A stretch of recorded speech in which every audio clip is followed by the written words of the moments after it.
প্রিয় চাকরি প্রত্যাশী বন্ধুরা, আসসালামু আলাইকুম। আশা করি আল্লাহর রহমতে আপনারা সকলে ভালো আছেন। তো ইতিমধ্যে আপনারা দেখতে পারছেন যুব ও ক্রীড়া পরিষদের নতুন নিয়োগ বিজ্ঞপ্তি প্রকাশিত হয়েছে 2026 সালের। তো এই নিয়োগ বিজ্ঞপ্তিটা নিয়ে আজকের এই ভিডিও, অবশ্যই আপনারা ভিডিওটি শেষ পর্যন্ত দেখবেন। সাধারণত আপনারা অনেকে আছেন যে বয়স চলে যাচ্ছে কিন্তু আপনারা চাকরির খোঁজ করছেন না। তো এই ভিডিওটি সম্পূর্ণ দেখুন, দেখে আপনার যদি কোনো পদ পছন্দ হয়ে থাকে তাহলে অবশ্যই আপনারা আবেদন করবেন, কারণ সরকারি চাকরিতে বেতন বৃদ্ধি হয়েছে, তো আপনারা সকলেই জানেন। তো এই নিয়োগ বিজ্ঞপ্তি সংক্রান্ত A to Z বিষয় আপনাদেরকে আজকের এই ভিডিওটিতে তুলে ধরবো। আর যে কোনো চাকরির আবেদনের জন্য স্ক্রিনে দেওয়া নাম্বারে যোগাযোগ করুন, অর্থাৎ যে কোনো চাকরির আবেদনের জন্য স্ক্রিনে দেওয়া যে হোয়াটসঅ্যাপ নাম্বার দেওয়া রয়েছে, আপনারা সেই হোয়াটসঅ্যাপ নাম্বারে যোগাযোগ করে আবেদন করে নিতে পারবেন। তো ভিডিও শুরুর প্রথমে আপনি যদি অল জব নিউজ বাংলাদেশ এই চ্যানেলে প্রথমবার এই ভিডিওটি দেখে থাকেন, তো তাহলে আমাদের এই চ্যানেলটিকে সাবস্ক্রাইব করে রাখবেন, notification bell button all press করে রাখবেন, ভিডিওটিতে লাইক করে দেবেন। আর যারা ফেসবুক পেজে ভিডিও দেখছেন, ফেসবুক পেজটি ফলো দিয়ে রাখবেন। ডিসক্রিপশন বক্সে ফেসবুক পেজের লিঙ্ক দেওয়া রয়েছে। যারা ইউটিউব চ্যানেলের ভিডিও দেখছেন অবশ্যই আমাদের ফেসবুক পেজে যুক্ত হবেন। তো আমাদের ফেসবুক পেজ এবং ইউটিউব চ্যানেলে যে সকল আপডেটগুলো জানতে পারবেন, সরকারি বেসরকারি এনজিও, ডিফেন্স, শিক্ষক নিয়োগ, sales marketing, railway job, NGO job, এক কথায় সকল ধরনের নিয়োগ বিজ্ঞপ্তির আপডেট জানতে পারবেন, পাশাপাশি নিয়োগ পরীক্ষার।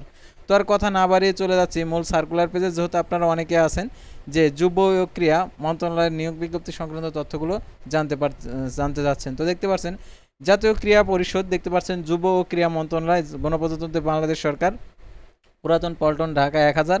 তো সকল জেলার প্রার্থী আবেদন করতে পারবে এই নিয়োগে। সাধারণত জেলায় প্রত্যেকটা জেলায় যে যুব ক্রীড়া মন্ত্রণালয় রয়েছে সেখানে আর কি পোস্টিং হবে।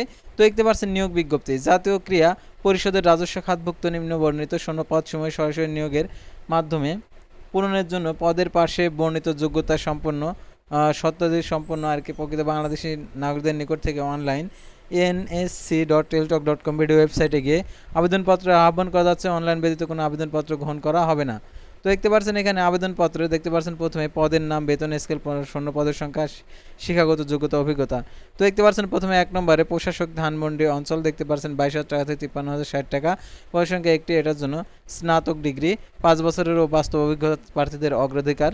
তারপর দেখতে পাচ্ছেন সহকারী স্থপতি 22,000 টাকা থেকে 53,060 টাকা, পদের সংখ্যা একটি, স্থাপত্য কৌশলে স্নাতক ডিগ্রি এবং 3 বছরের বাস্তব অভিজ্ঞতা সম্পন্ন প্রার্থীদের অগ্রাধিকার। প্রশিক্ষক গ্রেড 3 16,000 টাকা থেকে 38,640 টাকা, পদের সংখ্যা 24টি। যেহেতু ডিপ্লোমা অর্জনের জন্য ন্যূনতম স্নাতক পাস, সেহেতু স্নাতকোত্তর খেলাধুলার প্রশিক্ষণের ডিপ্লোমা। তারা উপসহকারী প্রকৌশলী সিভিল, পদের সংখ্যা 8টি, সিভিল প্রকৌশলের ডিপ্লোমা। তারপরে দেখতে পাচ্ছেন এখানে উপসহকারী প্রকৌশলী ইলেকট্রিক্যাল যান্ত্রিক 16,000 টাকা থেকে 38,640 টাকা, 10ম তমের, পদের সংখ্যা 8টি, সিভিল প্রকৌশলের ডিপ্লোমা। তারপরে দেখতে পাচ্ছেন উপসহকারী প্রকৌশলী ইলেকট্রিক্যাল যান্ত্রিক 16,000 টাকা থেকে 38,640 টাকা, এটা পদের সংখ্যা 4টি, ইলেকট্রিক্যাল যান্ত্রিক পাওয়ার কৌশলে ডিপ্লোমা। তার উপসহকারী প্রকৌশলী ডিপ্লোমা স্থপতি 16,000 টাকা থেকে 38,640 টাকা, পদের সংখ্যা একটি, আর্কিটেক্ট প্রকৌশলের ডিপ্লোমা। তার সহকারী পরিকল্পনা গবেষণা অফিসার, পদের সংখ্যা একটি, অর্থনীতি সমাজবিজ্ঞান পরিসংখ্যান স্নাতক ডিগ্রি। তার গ্রন্থাগারিক 16,000 টাকা থেকে 38,640 টাকা, পদের সংখ্যা একটি। যেহেতু উল্লেখিত ডিপ্লোমা অর্জনের জন্য ন্যূনতম স্নাতক পাশ প্রয়োজন, সেহেতু স্নাতক সহ পাঠাগারে বিজ্ঞানের ডিপ্লোমা, মাস্টার্স ডিগ্রিধারীদের অগ্রাধিকার দেওয়া হবে। রিপোর্টার 12,500 টাকা থেকে 30,230 টাকা, পদের সঙ্গে একটি স্নাতক ডিগ্রি। ক্রীড়া লেখকদের অগ্রাধিকার।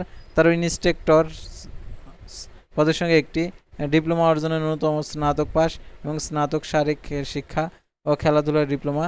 তারপরে দেখতে পাচ্ছেন যে আরও পদ রয়েছে। সার্ভার পদের সঙ্গে একটি, 5 বছরের অভিজ্ঞতায় স্নাতক পাস। কার্য সহকারী পদের সংখ্যা 3টি, মাধ্যমিক স্কুল সার্টিফিকেট এসএসসি পাস। সহকারী স্যানিটারি ইন্সপেক্টর পদের সংখ্যা একটি, এটার জন্য এসএসসি পাস। তারপর দেখতে পাচ্ছেন মালি পদের সংখ্যা একটি, ফুলের বাগান সম্বন্ধে অভিজ্ঞতা থাকতেই হবে, অর্থাৎ অন্য কোনো যোগ্যতার প্রয়োজন নেই। তো দেখতে পাচ্ছেন আবেদন ফর্ম পূরণ ও পরীক্ষা অংশগ্রহণের ক্ষেত্রে অবশ্যই শর্তাবলী অনুসরণ করতে হবে। দেখতে পাচ্ছেন সকল জেলার প্রার্থীগণ আবেদন করতে পারবে। যে আবেদনকারী বয়স 1/7/2026 খ্রিস্টাব্দ তারিখে 18 থেকে 32 বছরের মধ্যে হতে হবে। এসএসসি সনদের ভিত্তিতে বয়স নির্ধারণ করা হবে। বয়স প্রমাণের ক্ষেত্রে অ্যাফিডেভিট গ্রহণযোগ্য নয়। তো দেখতে পাচ্ছেন নিয়োগ বিজ্ঞপ্তির পত্রিকা ছাড়াও নিয়োগ সংক্রান্ত সকল হালনাগাদ ও ফলাফল পরীক্ষা সংক্রান্ত কার্যক্রম জাতীয় ক্রীড়া পরিষদের ওয়েবসাইটে প্রকাশ করা হবে। আবেদনপত্রের সাথে সনদের ছায়ার কপি যুক্ত করতে হবে। যুক্ত করার প্রয়োজন নেই। কর্তৃপক্ষ কর্তৃক নির্ধারিত সময়ে সনদের মূল কপি উপস্থাপন করতে হবে। আর অ্যাপ্লিকেশন ফর্মে আর কি যে চাকরির আবেদন ফর্মে প্রার্থীর অর্জিত সকল শিক্ষাগত যোগ্যতা উল্লেখ করতে হবে, অন্যথায় চাকরির জন্য বিবেচিত হলে আবেদনের উল্লেখিত সনদ ব্যতীত অন্য চাকরির পূর্বে অর্জিত শিক্ষাগত যোগ্যতার সনদপত্র অন্তর্ভুক্ত করার সুযোগ থাকবে না। নিয়োগের ক্ষেত্রে সরকারের সিদ্ধান্ত চূড়ান্ত বলে প্রচলিত হবে, সকল কোটা পদ্ধতি অনুসরণ করা হবে। তো দেখতে পাচ্ছেন সরকারি আধা সরকারি সংস্থায় চাকরিরত প্রার্থীদেরকে যথাযথ কর্তৃপক্ষের মাধ্যমে আবেদন করতে হবে। ত্রুটিপূর্ণ অসম্পূর্ণ বিলম্বপ্রাপ্ত আবেদন সরাসরি বাতিল বলে গণ্য হবে। আর আবেদনটি পূরণ করতে হবে যে ওয়েবসাইটে, তো আপনারা অনেকে আছেন যে ওয়েবসাইট খুঁজে পান না, তো আবেদনপত্র পূরণ সংক্রান্ত নিয়মাবলী nsc.teletalk.com.bd এই ওয়েবসাইটে গিয়ে আপনাদেরকে আবেদন করতে হবে। আবেদনের সময়সীমা দেখতে পাচ্ছেন এখানে দেওয়া রয়েছে। অনলাইন আবেদনপত্র পূরণ ও পরীক্ষার ফি জমা দেন শুরু তারিখ 1/7/2026 সকাল 10টা। অনলাইন আবেদনপত্র জমা দেন শেষ তারিখ 30/7/2026 বিকেল 5টা। উক্ত সীমার মধ্যে ইউজার আইডি প্রাপ্ত প্রার্থীগণ অনলাইন আবেদনপত্র সাবমিট করা হলে 72 ঘন্টার মধ্যে SMS এর মাধ্যমে পরীক্ষার ফি জমা দিতে পারবেন।